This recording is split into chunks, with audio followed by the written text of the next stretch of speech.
Y el armamento que entró en la primera vez entró el armamento del ejército libio después de la caída de Gaddafi en Libia. Lo montaron en barcos a través de Hillary Clinton, llegaron hasta Hatay, en Turquía, y entraban hasta tanques rusos antiguos y armamento ruso antiguo para los cortacabezas y todas las fracciones estas que son muchas, pero realmente todos beben de la misma teta. Es decir, cuando hablamos, como hablas, yegur y derivados. O sea, da igual, no puedes separar tú un hermano musulmán a uno del Daesh. Van cambiando a lo largo de su trayectoria. De hecho, el actual presidente de Siria, que no me presenta, jamás me presentará, ha sido un emir del Daesh. Ya. Está nombrado y condenado a muerte en Irak. En Irak, la justicia iraquí lo está reclamando. Se calcula que ha matado más de 10.000 iraquíes. Era el emir de Nénoa en el 2015.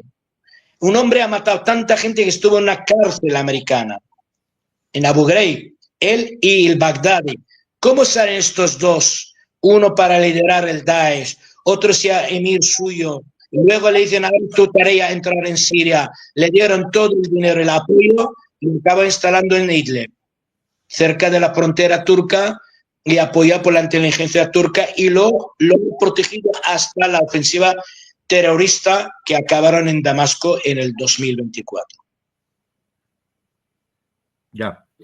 Pero bueno, lo cierto es que los que seguimos aquella guerra del 2012 hasta 2018, cuando el grito sirio con apoyo iraní, de Hezbollah y de Rusia consiguieron de alguna forma derrotar a toda aquella jauría de locos, porque es una pandilla de tarados mentales, pero al final se congeló la cosa, concentrándolos a ellos y sus familias en la región de Idlib, y se llegó a una especie de alto el fuego que hoy, claro, con la perspectiva actual, podemos decir que fue un tremendo error. ¿Cómo se vio aquello en ese momento? ¿Por qué se llegó a esa solución y no haber acabado definitivamente con la cuestión? Sí, Juan Antonio, prácticamente del 2011 al 2015 prácticamente Siria se luchó sola, el ejército sirio solo, con más de 50 frentes distintos, ya no tiene esta capacidad. Algo más, en la frontera jordana había un grupo, se llama MOC, que trabajaban inteligencias qataríes, el Mossad, al igual, para meter terroristas desde el sur, pero fundamentalmente desde Turquía. Este grupo, cuando salieron, decían que es una revolución y inventaron la historia desde la narrativa occidental, todo lo que está pasando en Siria. Las primeras matanzas que han hecho a base de cuchillo en verano del 2012. El tema es sectario. Ya empezaron a llamar, porque hay vídeos, o sea, cuando yo hablo, hay vídeos grabados y documentados. Decían el alawita muerto y el cristiano Beirut. Esto en marzo del 2012. Inventaron la historia y la mentira que en Dara o cortaron dedos de unos niños y tal igual. Hasta hoy en día no sabemos ni quién son los dedos, ni dónde están los niños, ni quién son sus padres, ni por estilo. Y siguen con la misma mentira. O sea, quiere decir, no se ha demostrado nada, como el tema del armamento químico. Ahora acabaremos ahí en este tema, lo que ves la complicidad de Naciones Unidas. Por lo tanto, las matanzas empezaron en el 2012, hicieron una matanza tremenda en Jisr el-Shagur. Mataron 120 soldados sirios de la inteligencia militar siria. Eran 2.000 personas que entraron con armas a matarlos dentro. Había un masacre ahí. Quiere decir, que alguien te diga, no, han sido pacíficos, mentira. Desde el primer día, incluso las primeras manifestaciones. En Dara, incluso había un orden que los policías tenían que salir sin armas. Y mataban los policías. Porque los mismos francotiradores que tiraban contra los policías, no eran militares, mataban de los otros. Lo mismo lo han hecho en el Maidán, por decir algo. Es decir, efectivamente, la misma técnica del Maidán. La misma técnica la han hecho porque saben muy bien lo que tienen que hacer. Cuando hay sangre en el medio, la liaron, al final a cabo empezó, se estrelló y cada vez una forma muy violenta. Evidentemente, una cosa larga, había ya gente que ha cobrado de los jefes de la inteligencia de aquel momento, oficiales que han salido del ejército, pero no afectó una división importante, ni había ruptura del ejército sirio. En definitiva, ellos desde el principio han usado la violencia para temas sectarios. ¿Y por qué toda esta historia? Porque la unidad 8200 de Israel, que los israelíes, el sionismo internacional, saben cada vez cómo tienen que entrar. No te quepa la menor duda, si tiene que entrar en España, usaría el tema del nacionalismo catalán o vasco o tema de los andaluces, no por una reivindicación puede ser histórica, no, yo no voy a entrar en ese tema, para que pueda haber problema, el catalán no puede vivir con el español, y el español con el vasco, y el vasco con el andaluz. Y crearlo, eso es muy fácil hoy en día, con una tendencia pensando en las religiones, en la nacionalidad, etcétera, etcétera. Entonces, claro, si tú oyes esto desde marzo del 2012, quieren matar los alawitas y los chiitas, que son el enemigo, no es Israel el enemigo, por hecho a este hombre quiere pactar con Israel, porque hay detrás alguien que está trabajando este tema. Sabe que el tema en el Islam es el sectarismo, desde 1400 años, aún unos están con unos y otros con otros. Otro está con el Hussein, el Abbas, y la guerra aquella que le cortaron la cabeza, y otros están hablando de los umayyas y lo que han logrado los umayyas luego en Damasco. Tú imagínate, quieren volvernos al siglo VII, como tú como español, que alguien tiene que volverte a las batallas de Hernán Cortés, y si tiene que dominar, o si seguimos matando a la gente en las hogueras, o por la blasfemia, etcétera, etcétera. En definitiva, ha sabido usar este tema, todo por el tema del conflicto árabe-israelí, el tema de la causa palestina. Insisto, si hubieran firmado la paz con Israel, no hubieran tocado Siria para nada. Uno de los motivos, hay más motivo para esta guerra. En lo que quiere decir que en Siria hubo este motivo, lo más fundamental, que somos el eje, la resistencia, todo el armamento pasa a través de Siria, la fábrica de armamento sirio funcionaba para que Hezbollah tiene su armamento y sus misiles desde el 2006, todo lo que han usado de Kornet era de fabricación siria, te lo puedo decir con datos, y fábricas sirias que han trabajado para que puedan en un momento en la guerra entre Hezbollah y Israel en el 2006, y etcétera, etcétera. Y el presidente no cambió su discurso hasta la última Liga Árabe, por lo tanto había que quitarlo de encima por otros temas. Por lo tanto, el conflicto, el que ha destruido Siria por estar en la resistencia, 30 años de guerra, brutal, de una manera que han destruido Siria, se han muerto 150.000 personas mínimamente entre soldados y civiles, si no más, y el país está destrozado con bloqueo occidental, con tema de guerras químicas falsas, con el tema ahora últimamente que ha derrotado Siria por completo la ley César americana, que hasta el trigo, había sanciones sobre el trigo y sobre la harina para que puedan hacer pan en Siria, donde los aliados no han dado la talla, y eso podemos hablarlo. Por lo tanto, ese es el motivo. Hay otros motivos, porque en un momento el general Soleimani, hablando con Putin, le hizo convencer que perder Siria será un problema muy gordo e importante para la geopolítica, incluso para el uso del Mediterráneo, las aguas calientes de Oriente Medio y el Mediterráneo por el tema de las tropas rusas, porque Rusia solo tiene buenas relaciones con Siria en todo el Mediterráneo, y las bases serán muy importantes ahí. Y fundamentalmente que los rusos, que ahora podemos hablar tema ruso, no han entendido que Siria tampoco permitió que salga el gasoducto qatarí, pasar por Arabia Saudí. En aquel momento Arabia Saudí era por la labor, pasar por Siria, llegar a Turquía o llegar al Mediterráneo sirio y salir para Europa. Estamos hablando del 2009, las conversaciones. Si hubiera dicho el presidente sirio que sí, Rusia hasta el 2022, estamos hablando de 12 años aproximadamente, 11 años hasta que hagan el gasoducto, vendiendo gas a Europa y petróleo a Europa sin ningún tipo de problema, sin ningún bloqueo, donde la ha hecho a Rusia, vuelve al escenario a nivel económico, y la guerra de Siria a nivel militar y a nivel internacional, simplemente con el apoyo del 2015 con la aviación rusa, que ciertamente que los rusos han ayudado en todo, pero soldados muertos no llegan a superar 20 en toda Siria.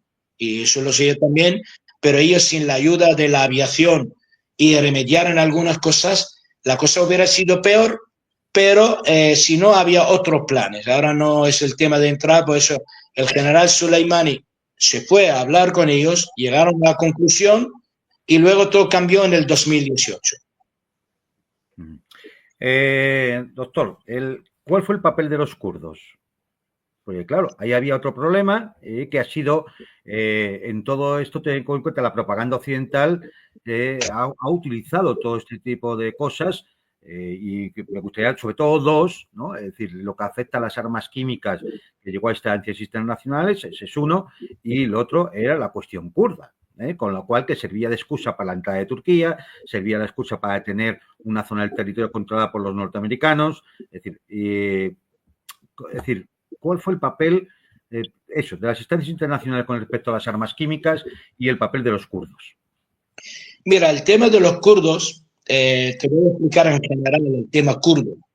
Yo he hecho más de una ponencia sobre este tema. El tema kurdo en el mundo es tema turco. La mayoría de los kurdos viven en Turquía y han sido masacrados y torturados y han hecho todo lo posible los turcos ellos en el principio del siglo XX, con un levantamiento de Said Bayram. Por lo tanto, ellos, y esto lo que te voy a decir puede estar documentado, yo no voy a hablar de la historia, no sabré más que los armenios. El que hicieron las matanzas contra los armenios en 1915 en el desierto de Deir ez-Zor en Siria eran ejército turco, otomano, en aquel momento, pero la gendarmería y la caballería eran kurdos. Los armenios lo saben, no lo digo yo, pregunta a cualquier historiador armenio, ¿vale? Pero cuando cayó el imperio y Francia tenía mucha fuerza con el Reino Unido, en aquel momento, iban a dividir incluso el imperio otomano en su momento, los franceses hablaban de una autonomía kurda dentro del territorio de Turquía, moderna. Ya estaba Atatürk prácticamente al poder. Y esto no lo admitió Atatürk porque es un nacionalista turco y ella atacó este tipo de levantamiento kurdo. La mayoría acabaron en Siria. Quiere decir, para que entienda la gente, hay sirios kurdos de hace cientos de años, no sé cuánto es, pero integrados dentro de la sociedad siria. Quiere decir, tú en Damasco o en Alepo puedes tener contacto con alguno y te enteras después de 20 años que era de origen kurdo, pero no sabe ni el kurdo. Hay varios y te dicen, no, yo soy de origen kurdo, pero integrado de tal manera que oficiales de la inteligencia siria, que yo conocí personalmente, de generales de brigada, son kurdos. El ministro de Interior en la época de Bashar del padre era kurdo. Los dos secretarios generales del Partido Comunista Sirio, el Partido Comunista Sirio unificado son kurdos. Es decir, dentro de la sociedad siria no hay problema con los kurdos. A lo largo de la Siria moderna, 4 presidentes de Siria documentados de origen kurdo. Por lo tanto, esta gente que entraron escapando de los turcos, norte de Siria. Siria está documentado en 3 veces les dio el DNI sirio. En el 2000, primero en el 96, luego en el 2000 y luego en el 2010 o el 2011. Vivían en Siria pero no tienen pleno derecho a DNI sirio. Y con órdenes presidenciales le dieron el DNI sirio. Y eso lo saben los kurdos. No hace falta que le pregunte a cualquier kurdo que te diga que es mentira. Por lo tanto, ellos no eran ni siquiera eran turcos viviendo en Siria, pero ya como vive en Siria, nosotros lo hemos aceptado sin ningún problema, como han aceptado los armenios, los chechenos, que con la primera escapada que vieron los chechenos en Siria, los cherkeses, en 1800 y algo, por las matanzas que había en el Cáucaso, etcétera, etcétera, se aceptó. Por lo tanto, los kurdos que viven en aquella zona, que ahora reclaman ellos, no superan el 27% de la población. La mayoría de la gente que vive en esta zona, concretamente, pero lo más importante en toda esta historia, que en la zona viven tribus árabes, la mayoría son cristianos, totalmente son cristianos. Tienen que ir cristianos de tal manera que los asirios, los sirianos, los caldeños viven en esta tierra y han sido suprimidos su lengua, su manera, su cultura y sus colegios. Por lo tanto, ellos no tienen todo el dominio del territorio, ni mucho menos. Y segundo, cuando hablamos, y te voy a recetar algo, lo que dijo Fidel Castro, el comandante Castro, dijo, cuando estás en un conflicto complejo, difícil de interpretarlo, mira dónde está Estados Unidos y tú tienes que estar enfrente. Se están protegidos por bases americanas, llevan armamento americano, están totalmente protegiendo el robo del petróleo sirio y el gas sirio, queman el trigo sirio, hacen todo posible para hacer una limpieza étnica en la zona pensando en algún día en un tema de Rojava. Eso es el tema kurdo, que la mayoría de ellos, que son más radicales, son turco-kurdos. Lo que habla Erdogan, el motivo que el PKK y son terroristas lo demás. Por lo tanto, es tema complejo, porque el sirio, al fin y al cabo, tiene que entregar dentro del gobierno sirio, del Estado sirio, sea federal, sea confederal o con sus derechos. Pero sus derechos no significa lo que está reclamando hoy en día, porque no pertenece al territorio de ellos. Incluso hasta Kobani tenía otro nombre. Kobani era una empresa alemana que hizo el paso del ferrocarril para abajo. O sea, quiere decir, hasta la palabra Kobani es una empresa alemana que hizo el ferrocarril en esta zona. Es decir, hay mucha gente que no sabe la realidad y cuando te hablan de la emancipación de la mujer kurda, porque no conocen la historia de Siria. Hoy en día en Siria, la gente que escribe, escritoras o actores o actrices o artistas o cualquier que llega a la cultura y el arte, es la mayoría de todos sectores de Siria. Y la mujer kurda y los kurdos son gente de tierra, de agricultura, y han sido emancipados gracias, evidentemente, al bloque socialista. En la época que estudié en Bulgaria, todas las becas que ha habido del Partido Comunista de Siria, casi el 90%, entregados a ellos en el sentido que necesitan mejorar el nivel de estudios y mejor de presentación que tiene. Y por lo tanto han estudiado la mayoría y eran todos marxistas-leninistas. Y hoy en día están detrás de la bandera americana. Yo conozco muchos de ellos. ¿Me explico? Y esa es la causa palestina, la causa kurda, no va con la realidad que querían venderla, incluso para la izquierda en general. Aquí había muchos anarquistas y izquierdistas con el tema kurdo, porque también algunos de ellos confunden el tema kurdo con el tema vasco o el tema catalán. O sea, no hay comparación de ningún tipo, no entro en ningún detalle, pero simplemente que creen están suprimidos, oprimidos y y esto es una manera de apoyarlos. El tema de las armas químicas fue quizá el intento de los poderes internacionales, vamos, las potencias occidentales y anglosionistas, fue quizá el intento de buscar una excusa internacional para legitimar una intervención militar. Por supuesto que sí. Y esto en aquel momento se agradece a la Federación Rusa, que ha trabajado muy bien, incluso dentro del Consejo de Seguridad. Y en cuanto, en este caso, ¿cómo se llama el demócrata que estaba antes de Biden? Obama. Intentó atacar Siria y Rusia estaba ahí para hacer todo lo posible.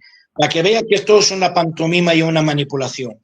Ayer mismo estaba en Damasco, estaba el responsable del tema del armamento químico en Siria. ¿Sabe por qué vino? Para cerrar el caso, porque no hay armas químicas. Claro. O sea, si hubiera continuado Bashar al-Assad en el poder, no está abierto ese tema. O sea, tú imagínate, llega a Damasco, dice, vengo para complementar y cerrar el tema, porque no hay tema. Simplemente era un instrumento por usarlo. Sabían ellos perfectamente el armamento químico que había en Siria, ha sido destruido cuando lo dijo Siria en su momento con la colaboración de la Federación Rusa y no quedaba nada, pero seguían con el tema del armamento químico y ahora te llega el papel de Naciones Unidas. Y, hombre, en sí, si hay algo hoy en día con las autoridades de los cortecabezas en Siria, era muy fácil decir, mira, eso es una fábrica, eso es otra, aquí había el almacenamiento de armas químicas y tal, para seguir con la misma mentira y la manipulación. Llega el señor, dice, creo que de apellido Arias, creo que puede ser hasta español, yo no sé de dónde es, tiene el nombre totalmente español, y ya viene a cerrar el tema. Y lo mismo, en Naciones Unidas que hablamos, hay una resolución del Consejo General de Naciones Unidas del 2254, habla concretamente que tiene que haber un gobierno de transición en Siria de 18 meses. Se han olvidado del tema. Este hombre quiere estar 4 años, se autoproclamó presidente, ha resuelto el Parlamento, el ejército, los partidos políticos. Ya no hay partido político en Siria, no existen. No hay partidos, no hay parlamento, no hay constitución y no hay fuerzas armadas. Entregó el país a Israel. Israel el día siguiente bombardeó donde quiere bombardear, está a 30 kilómetros de Damasco, y él está preocupado con la frontera libanesa. Habrá que hay combates con unas tribus, y ellos quieren meterle el tema, luego sectario que Hezbollah está atacando Siria. Son tribus que se dedican en la frontera a protegerse entre ellos por tema de tráfico, igual de mercancías, o etcétera, etcétera. Es otro tema, para que vean. Contrabando, sí, contrabando. Otro ejemplo, pero para que veas también Naciones Unidas, hay un apagón formativo e informativo sobre Siria tremendo, como se han olvidado la gente ahora de Libia. Hablaban de Libia en su momento, ahora no saben lo que hay en Libia, que vendían hasta esclavos hace muy poco. Y un país pequeño dividido en dos y nunca van a hacer un gobierno de unidad nacional en Libia. Eso sí, el petróleo sacan los franceses, los alemanes o los ingleses, yo no sé quién está ahora mismo, o los americanos, pero eso sí, el petróleo mientras sale para Europa no hay ningún problema. Y lo mismo, Irak nunca ha sido un país desde la caída del 2003. Por lo tanto, la situación de Siria es muy compleja, pero Naciones Unidas es cómplice. ¿Dónde está ahora el 2254? ¿Por qué no le digan, oye, señor, tú no puedes autoproclamarte y tienes solo 18 para organizar algún grupo que puede gobernar el país, hacer una constitución nueva? El hombre para una constitución nueva necesita no sé cuántos años. Si escribir una constitución, tú coges lo mejor de la anterior, cambiar alguna cosa, en 2 o 3 meses unos juristas pueden sacarte una constitución y hacer unas elecciones libres. Lo que quieren ellos, dominar el país, matar todo lo que pueden matar, hacer una guerra sectaria. En 2 meses han roto la sociedad siria. En 2 meses. Yo no sé cómo van a vivir luego sunitas con alawitas, con los cristianos. Y ahora lo peor de todo, Europa está ayudando para que sacar los cristianos de ahí.